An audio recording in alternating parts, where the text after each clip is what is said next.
Okay. Okay. So, ito quick lang to. Actually, ayoko magbigay ng opinion with regards to kung ano yung problema ni Carlos Yulo, something like that. Ang dami nagtatanong. I have experienced the same. Ako, meron kaming argumento ng aking ina, but I don't put the problem between me and my mom in social media. Yes. Ganun yun. Pero sa totoo lang, Carlos, alam mo ba, ito advice ko sa'yo, Mr. Yulo. Ang wife ko, ang asawa ko, Miss Universe Japan. Crown Miss Universe Japan. Totoo yan. But when my wife spoke a nasty word to my mom, ang sabi ko sa wife ko, sa'yo na yung poke mo.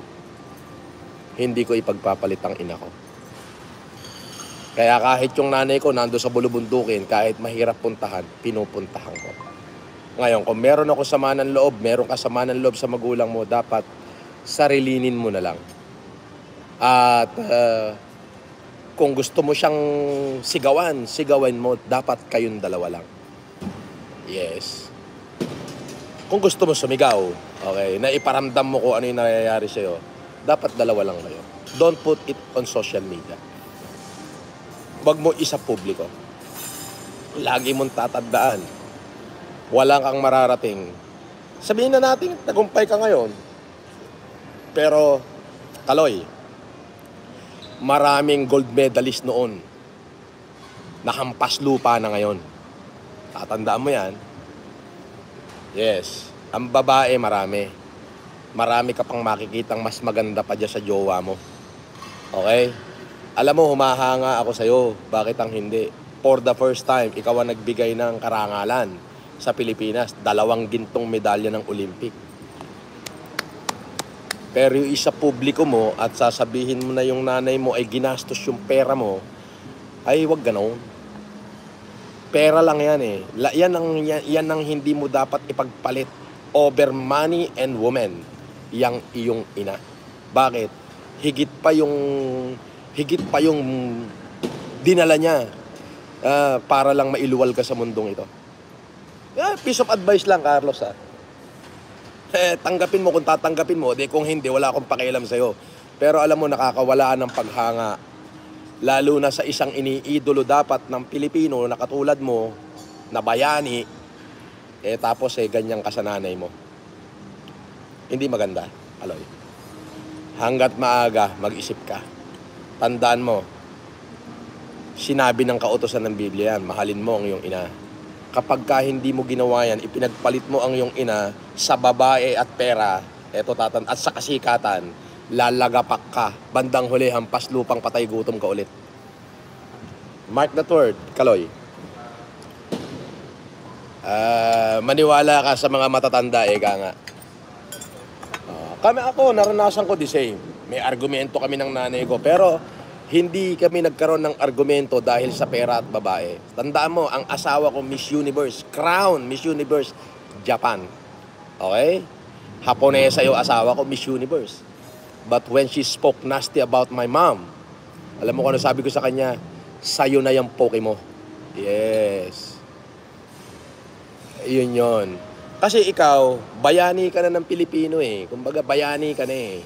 Sikat ka na. World-renowned ka na. Okay? Shout out kay Lovely J. World-renowned ka na eh. Now, makikita nila na inilalabas mo sa social media, ginagawa mong kawawa yung nanay mo na parang napapaawa dahil gold medalist ka na. Hindi gano'n. Kasi ang mga magulang, minsan, meron silang kapamaraanan para maging mas masigasig at maging mas magaling yung kanilang harap. Baka malay mo naman, kaya pinupuri ng nanay mo yung Japan dahil gusto niyang ipakita mo sa kanya na kaya ko, which is kinaya mo naman. So kapuri-puri ka na. Diba? Pero yung ganyang attitude mo na kesyo nasasaktan ka mo sa mga unang Facebook post niya na name recall, hindi ka tao nun. Hindi ka lalaki nun. Bayot ka, Carlos Yulo. Kabaklaan yon. Dapat yung natapos, tapos na. Dapat, halimbawa, may nasabi man ng iyong ina noon, malay mo, kaya niya sinabi yun para mas lalo kang magpursige na, gusto ko rin na purihin ako ng aking ina. Pero at the end of the day, tandaan mo, siya nagluwal sa'yo. Minsan kasi ang magulang, ako yung anak ko, sinasabihan ko ng masasakit para lalong tumino eh. Hindi dahil kaya ako sinasabihan ng masakit para masaktan siya. No, sinasabihan ko yung minsan ng masakit para mas lalo siyang magpursige. Ganun yun. May mga ganung bagay. Eto, malapit na itong makulong. Itong kaaruban na to, kaarubang pangit. Makukulong na to. Malapit na to. Hindi ka makakauwi, tarantado. Hindi, Hindi ka makakauwi, tarantado. Narinig mo yung kaarubang pangit. Hindi ka raw makakauwi. Suntukan tayo. Hindi ka raw makakauwi. Okay. Hayaan mo na, pangit yun. Time out ko muna. So, yun ang masasabi ko sa'yo, Kaloy. Mas magiging kaaya-aya ka, hindi lang sa paningin ng bawat Pilipino, kundi pati sa paningin ng Diyos. Ito lagi mo tatandaan, Kaloy. Advice ko to sa'yo. Pakinggan mo kung gusto mo, kung ayaw mo, wag mo. Wala rin akong paki sa'yo. May pera ka, may pera din ako. At mas nauna ako sumikat sa'yo. Okay. So, Kaloy, ito advice. Mas magiging kaaya-aya ka sa paningin ng tao. Kasi ganito yan idolo ko Gusto mo ba na yung mga batang umiidolo sa'yo ay itakwil din nila yung kanilang ina para sa kasikatan? Kaya hindi ka tinanggap. Kaya si Lubiloso, hindi ka tinanggap ng Maynila, di ba? Dapat meron ng Carlos Yulo Day ng ang Manila. Hindi natuloy, di ba? Bakit? Kasi tama nga naman. Sabi ni Councilor, tutularan ka ng mga kabataan kasi bayani ka Pero ang mangyayari, gusto mo ba yung mga susunod na kabataang susunod sa yapak mo pwede naman palang itakwil yung magulang Pwede naman palang magsalita ng masakit sa magulang para si Carlos Yulo Basta importante, may gold medalist kami. Mali. May mga bagay na hindi dapat tularan sa'yo. Ayun. So, hindi tuloy sila pumayag na magkaroon ng Carlos Yulo Day ang Maynila. Tama ba? Ulitin ko, ako, Carlos, Miss Universe Japan ang asawa ko. Kasal kami. Okay? Pero yung asawa ko, nung nagsalita ng nasty, na hindi maganda sa nanay ko, ano sabi ko sa misis ko? Sa'yo na yung poke mo. Yes. Bakit? Ang asawa pwedeng palitan. Pwede kang mag-asawa ng 20. Nung unang panahon nga, si Harry Solomon, nag-asawa ng 1,000 May concubine pa, di ba? Pero at least, napunta pa sa langit yun. Pero, alam mo kung ano yung pero doon? Ang ina, iisa lang yan.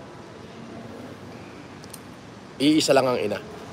Ako, kaya dapat, halimbawa, meron kayong alitan ng iyong ina. Meron kayong hindi pagkakaunawan, dapat sarilihin mo na lang. Dapat pinag-usapan nyo na lang. Ang ina, pag lumapit ang anak, kahit anong galit ng ina, pag anak yun lumapit, nawawala yung galit ng ina. Minsan kasi may sarili-sarili tayong tigas ng ulo na which is nabubuisit sa atin yung mga magulang natin. Pero kapag pinagalitan ka, ipinahiya ka, it doesn't mean na hindi ka niya mahal. You are not become less of a man kapag nagpakumbaba ka sa iyong ina. Lalo ka pang magiging mas mabuting tao, magiging mas matibay ka pa, at mas magiging kaaya-aya ka, hindi lamang sa paningin ng tao, kundi sa paningin ng Diyos.